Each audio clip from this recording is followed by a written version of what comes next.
nyereka inzira y'ukuri, nyereka inzira y'ukuri, kuri.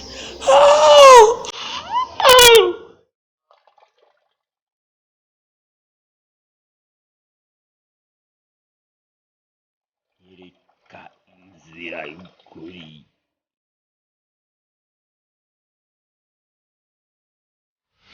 Igice ca 18. Babuloni ya kabiri igice ca mbere. Babuloni ya kabiri igice ca mbere. Mugenzi, urahawe ikaze gukurikirana ikiganiro nyereka inzira y'ukuri. Muri uno mwanya tugeze ku gice ca 18, ariko imbere yuko twinjira mw'idonido ry'icigwa c'uno musi, munkundire tubanze twishire munsi y'uburinzi bw'Imana mu gusenga. Uhoraho Umwami ushobora byose, utegeka bikaba, wavuga bwakomera, izina ryawe nirihabwe icubahiro. Mwami, turagushimye cane ukuntu twitwararika buri misi yose. Mwami, turakwinginze ngo uze utuyobore mwa kino cigwa cacu c'uno musi, mw'izina ry'Umwami wacu Yesu Kristo, amen.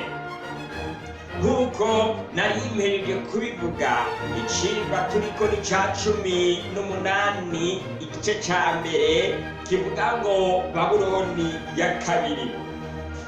Ubwoko buri mu nzira y'ukuri bwategerezwa kuba urumuri rumurikira amahanga, nk'uko tubibona hariya mu cete ca kabiri c'Abami, igice ca 24 ku murongo wa 25. Buno bwoko kubera yuko butakurikije ivy'Imana yarababwiye, ahubwo bukaba ubwoko bwivanga n'ab'isi, muri uyo nzira nyene Imana yabarekuriye mu maboko y'abanyamahanga. Nebukadinezari aratera i Yerusalemu, arabanyaga, bose baragenda. Iciyumviro ca Nimurodi, ca kindi yari afise ku munara w'Ababeli hariya mw'Itangu igice ca 11, iyo ngingo yayindi Satani yari afise yo kwishira hejuru no kubaka ubwami bugwanya Imana, uhereye mu gihe ca kera hariya muri Yesaya igice ca 14 haravyerekana neza.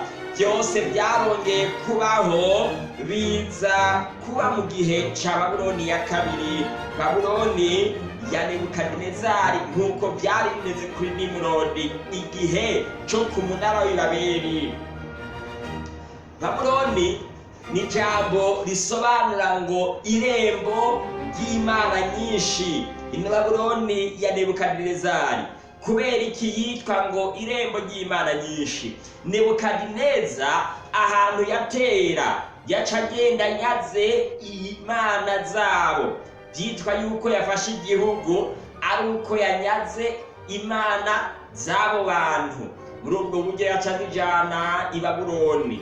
Serutse i Babuloni haba hariho imana nyinshi. Mbere n'igihe atereye Yerusalemu maze akinjira mu rusengero agatwara ibintu byari bihari byose, yararondeye Imana y'Abisirayeli arayibura, kubera yuko Imana y'Abisirayeli idakorwako, idashobora kurabwa n'amaboko y'abantu.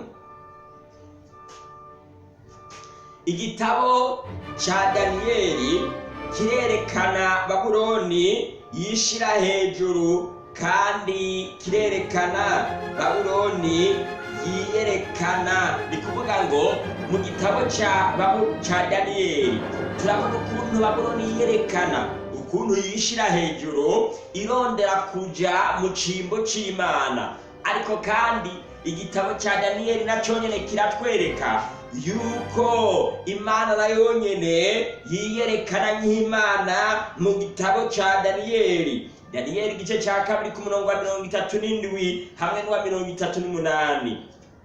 Hano harerekana ukuntu ubwami bwa Babuloni bugereranywa n'inzahabu, ikintu c'agaciro kandi ciza kimurika kure. Bino byose byerekana ukuntu buno bwami bugomba kwigira bwiza gusumbya Imana. Daniyeli igice c'indwi ku murongo wa 4.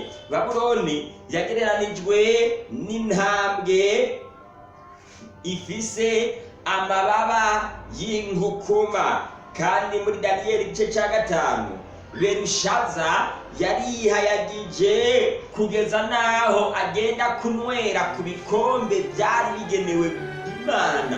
Ni kuvuga ngo ibyaranze Babuloni ya kabiri byabaye nk'ibyaranze Babuloni yo mu gihe cya Nimurodi, kubera yuko bose bakomeje gushyiraho icyifuzo cya Satani cy'uko abantu batokumvira Imana, ariko ubwabo nabo bashobora kuja hejuru y'Imana, nk'uko Satani yari yarabibwiye Adamu na Eva mu Itanguriro igice cya 3 ngo haba n'intete ntimuzopfa, ahubwo umunsi mwakiriyeko muzoba nk'Imana.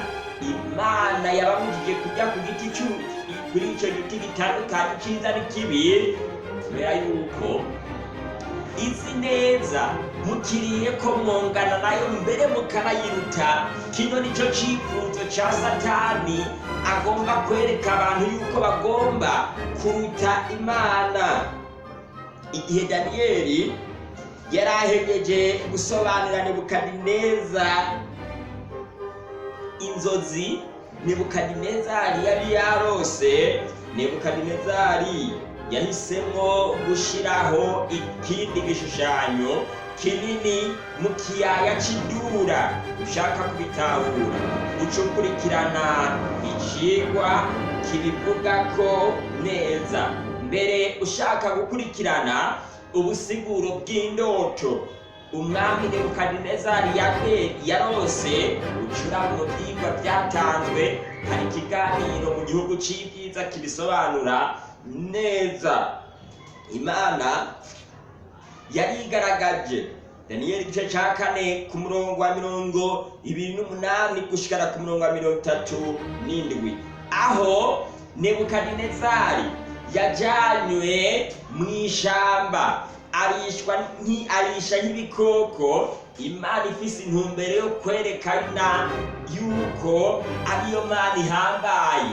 Nebukadinezari yiyumvira yuko hamwe yonyaga ibyitwa Imana byose maze akabizana akabiganza, ni kuvuga ngo niwe yoba abaye Imana nkuru, kubera yuko ibyo ibisengwa byose ku isi yoba yabyigaruriye. Yamara Imana yagerageje kwereka Abanyebabuloni yuko ari Imana ihambaye kandi atakindi kintu coyisubirira. Abantu turi mu nzira y'ukuri twerekeza mu bwami bw'Imana, tugomba kuzirikana neza yuko atakindi kintu gihari, ataco coja hejuru y'Imana, kandi atakindi kintu gihari coyisubirira. Na n'ubu hariho abantu bishira hejuru nk'uko Babuloni nayo yishize hejuru. Bagomba kumva yuko mu by'ukuri aribo bakwiye gusengwa, nabo nyene bongana n'Imana mbere bakayiruta. Bariho, ariko kandi abo nabo ntabwo bari mu nzira y'ukuri. Ubwoko bwera buri mu nzira y'ukuri. Imana uno munsi irashaka yuko bugendera munsi y'amategeko yayo, bumva yuko bayobowe n'ijuru, batiganza. Ubwoko bwera budategereza kumvira abantu mu gishingo c'Imana, ahubwo ubwoko bwera bugomba kumvira amategeko y'Imana nk'uko biri. Mwakire ijambo ry'Imana.